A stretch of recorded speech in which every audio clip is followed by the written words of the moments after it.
La nuit a été glaciale. Moins 10 degrés sous le pont du théâtre à Strasbourg. Une nuit comme une autre pour ce sans domicile fixe qui ne quitte jamais son anorak, même pour dormir. Les soirées d'hiver étaient longues, la lecture en abrégeait les heures. Au réveil, à défaut d'avaler une boisson chaude, il dévore quelques pages de lecture pour oublier un court instant la rudesse du petit matin. Je lis un minimum de 3 heures, quoi. La journée et le soir encore de nouveau. Même quand j'étais gosse, qu'on allait en magasin faire les courses, je lisais même ce qui avait marqué sur les boîtes de conserve, quoi. C'est ma passion depuis gosse.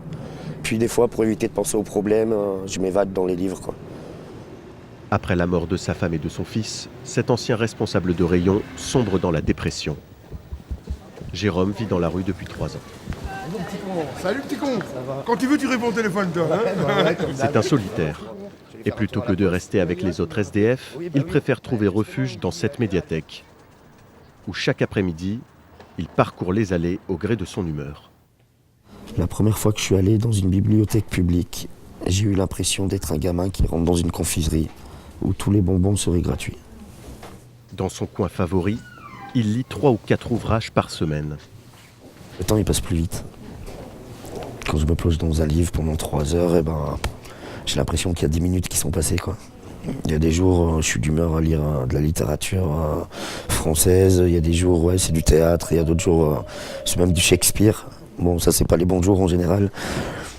Dans la lecture solitaire, l'homme qui se cherche lui-même a quelques chances de se rencontrer. Ici, il ne se sent plus SDF, mais un citoyen comme un autre. Ce qui est bien, c'est que les gens, il n'y a pas un regard des gens, en fait. Les gens, ils nous regardent pas bêtes ni rien. On est là tous pour la même chose, pour lire ou se mettre au chaud aussi. Tout le personnel ici le connaît un peu. Il vient souvent regarder la télévision, lire le journal. Je pense qu'il n'y a pas 1000 endroits, hormis les bibliothèques, où il pourrait le faire, quoi. Quand la nuit tombe, Jérôme replonge dans le froid.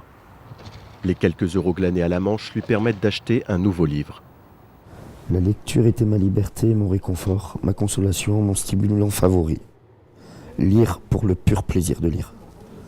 Avec comme seule lampe de chevet l'éclairage public du pont, sous lequel il s'apprête une nouvelle fois à affronter une nuit rugueuse.